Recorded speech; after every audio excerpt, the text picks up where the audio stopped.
Good afternoon, and thanks for joining us here for another edition of our 10 Weather Impact Show here on your Tuesday. I'm meteorologist Aaron White. And I'm Amy Steigerwald, special Hello. guest today. Yeah, welcome to the show. Thank you. Thanks for having me. We've got a busy day, it sounds like. Yeah, we've had a lot going on, just some quiet weather, at least today, but tomorrow, different story. We got this weather impact alert now as we are talking about rain, snow, wind, Ohio. mess. Ohio, yeah. Midwestern weather. It is in full force here tomorrow. So let's go ahead and dive into our 7-day forecast. Again, today is going to be quiet. We'll get up to 38 this afternoon. Getting a little bit of sunshine. Mostly cloudy sky. We'll see a little sun here still through this afternoon. There were a couple of flurries earlier today, but that has since moved through. But tomorrow, that's going to be the focus where we have that weather impact alert as we are talking about our next weather maker building through. And that's going to just bring a lot of stuff happening here through the day. We got rain, snow mixture that could be on the heavier side through the morning hours. And that could lead to a slushy mess on the roads. Also reduce visibility here as we go through the morning. That will clear out, but we'll get some more wraparound snow showers later in the day as that system, that area low pressure moves back.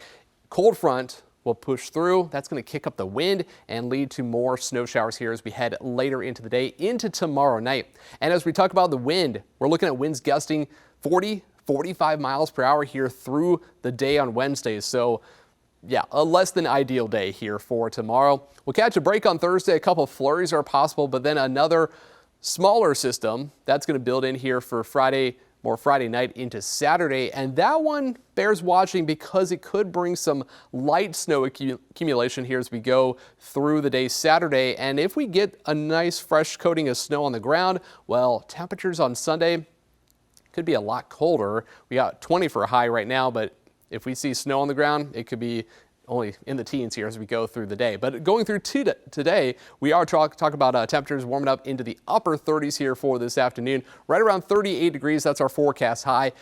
But here comes that big storm as we go through the day. We're going to see it develop across the upper Midwest here today. Notice those winds, that purple area indicating winds gusting over 35 miles per hour. And we're going to see winds gusting up over 50. Look at Sioux Falls, South Dakota. Winds could gust up to 60, maybe even higher, 60 miles per hour.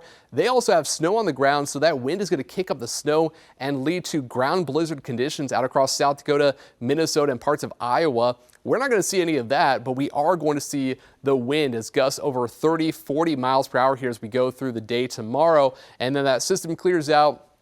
We'll catch a break here as we look ahead to Thursday. But here's a look at tomorrow morning, that rain, snow building in. And notice the darker colors here, that darker blue, darker purple. That indicates that heavier precipitation, heavier rain and snow at the same time. So while temperatures are going to be above freezing, we will have snow falling. It's going to be melting at the same time.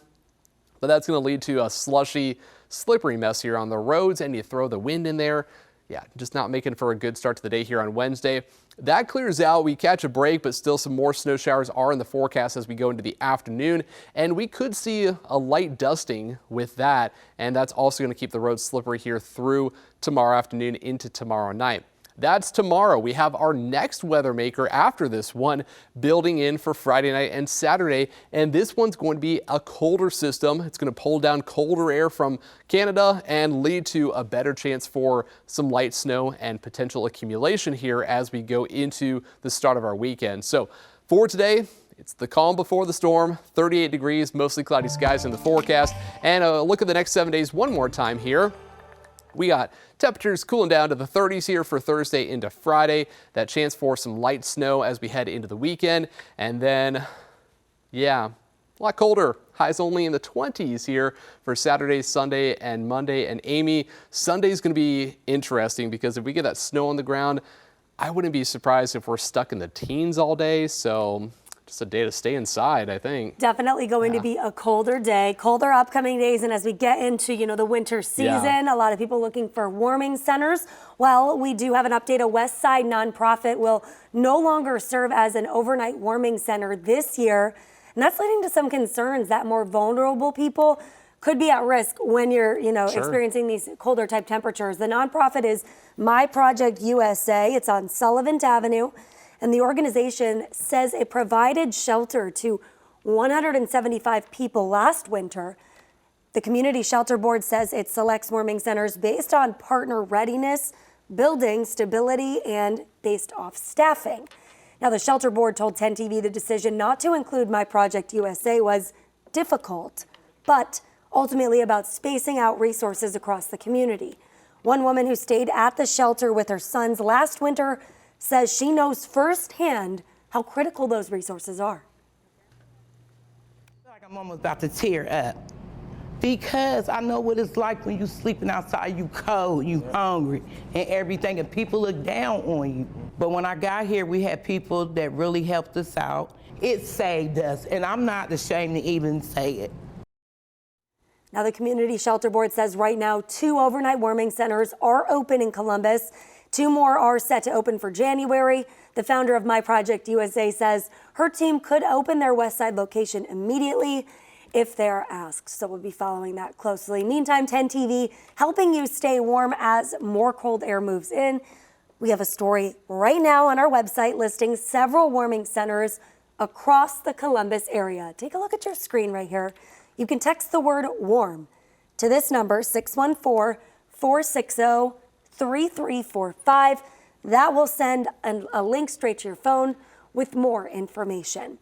Now, with the changing temperatures and our recent round of snow, you might be noticing those icicles starting to show up on your home. Yeah, I mean, we see them every winter, but it's also concerning because, of course, that can also indicate that maybe your home doesn't have proper insulation. So Peterson Roofing in Chicago actually says their phones have been just ringing off the hook due to all the snow, and we've seen the snow, of course, here in Ohio, falling just before the winter season has even started.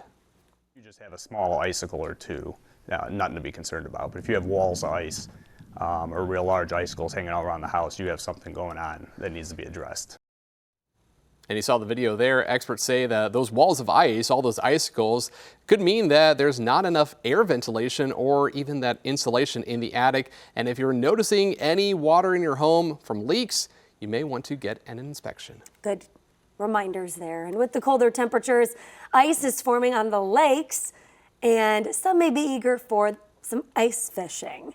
We spoke with our sister station in Krugersville, Missouri. They've got some tips to stay safe for the winter on the ice. Fishing is a pastime enjoyed by many people. It's not just for spring and summer. Lots fish during the winter, even when the lake is covered with ice. If you decide to go ice fishing, the most important thing to look out for is the thickness and quality of the ice. The general rule is about 4 inches of good clear ice is safe for an individual to walk on. So, and that's clear ice. So that's or ice that forms in relatively calm conditions, and you can see through it. If the ice is white or cloudy, that means there's air trapped inside the ice, and it's going to be a lot less. There's going to be a lot less strength there than good clear ice. If you decide to stay out there for an extended period of time, then make sure you have the essentials like a flotation device and an ice pick.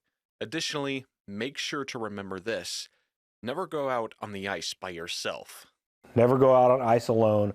Always have somebody there that can summon help or help rescue you if you're unable to help yourself. If you fall through the ice, several things will happen to you. First of all, your body is going to experience cold water shock immediately, and there's going to be some involuntary things that happen to you, and one of those is you're going to gasp. You're going to take in a big deep breath of air.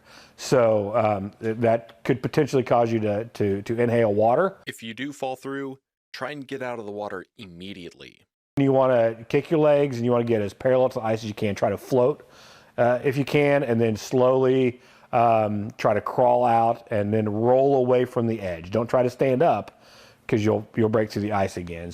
Once completely out of the ice, start performing measures to prevent hypothermia until medical personnel arrive.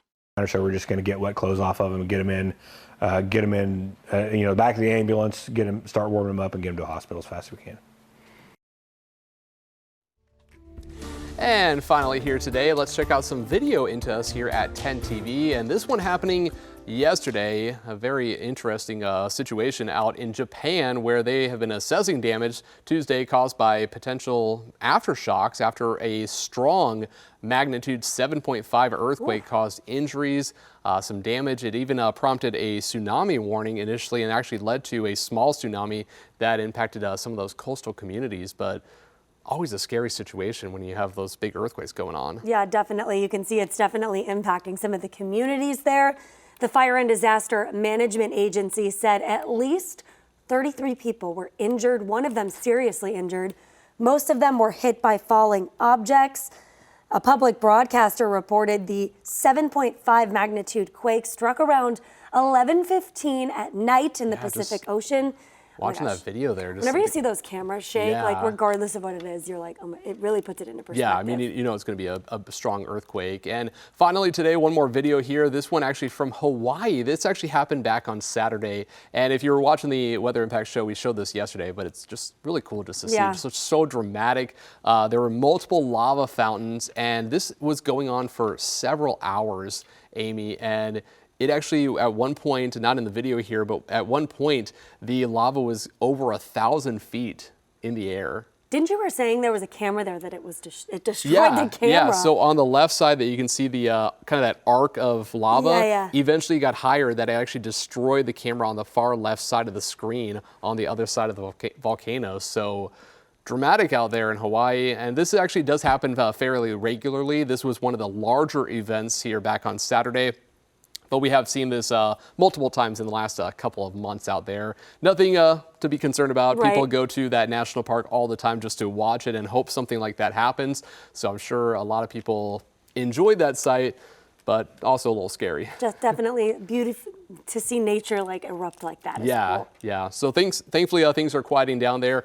Things are getting a little bit heated in our forecast. Not here. Yeah, we got It's not quieting down here. whole mess. Rain, snow, wind coming our way tomorrow. Coming up later on this evening, Chief Meteorologist Jerry Martz will be in with the latest on the forecast and our 10 weather impact alert here for tomorrow. But until then, you can catch more news and weather online at 10tv.com.